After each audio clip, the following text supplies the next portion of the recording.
ሰላም ሰላም የዩቲዩብ የተመልካቾች ዛሬም በአዲስ ቪዲዮ መጥቻለሁ። የዛሬው ቪዲዮዬ አንድ አፕሊኬሽን ላይ ያተኩራል። ይህም አፕሊኬሽን ዛፔሮ አፕሊኬሽን ይባላል። ይህ አፕሊኬሽን ገንዘብ የሚያስገኝ አፕሊኬሽን ነው ወይም ፕላትፎርም ነው።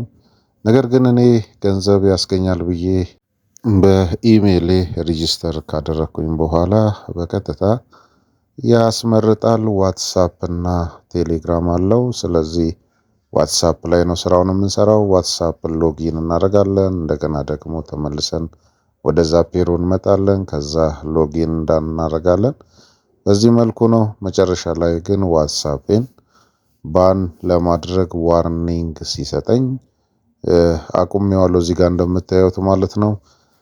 ዛፔሮ አፕሊኬሽን በእርግጥ ገንዘብ ቢሰጠንም ነገር ግን እስከመጨረሻው ዋትሳፕ እንዳንጠቀም እስከመጨረሻው ባን ሊያደርገን ይችላል። እንዲሁም ደግሞ አፕሊኬሽኑን በመጠቀም መረጃችንን ሙሉ በሙሉ ከኛ ዲቫይስ ላይ ሊወስድ ስለሚችል በተቻለ መጠን እንደነኛ አይነት አፕሊኬሽኖችን ገንዘብ ሜክ ለማድረግ ወይም ገንዘብ ለመስራት ባንጠቀማቸው ብዬ እመክራለሁ። ከዚህ አፕሊኬሽን ያገኘሁት ነገር ቢኖር ምንድነው? እሱ ዳግመኛ ገንዘብ ይሰራባቸዋል ተብለው የሚጠቀሙ አፕሊኬሽኖችን ጥንቃቄ አድርጌ እንድጠቀም ትልቅ ትምህርት ወስጄበታለሁ። ስለዚህ እናንተም ዋትሳፓችሁ እስከመጨረሻው ባን እንዳይሆንባችሁ ባትጠቀሙና ገንዘቡ ቢቀርባችሁ ብዬ እመክራለሁ።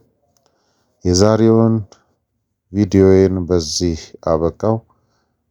ቀጣይ እስክንገናኝ ድረስ ሰብስክራይብ፣ ላይክ፣ ኮሜንት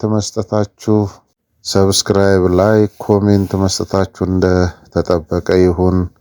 ሀገራችንን ሰላም ያርግልን። በቀጣይ ቪዲዮ እስክንገናኝ ድረስ መልካም ጊዜ ይሁንላችሁ። እንደዚህ አይነት ጠቃሚ ቪዲዮዎችን እየቀረስኩ በቀጣይም እለቅላችኋለሁ።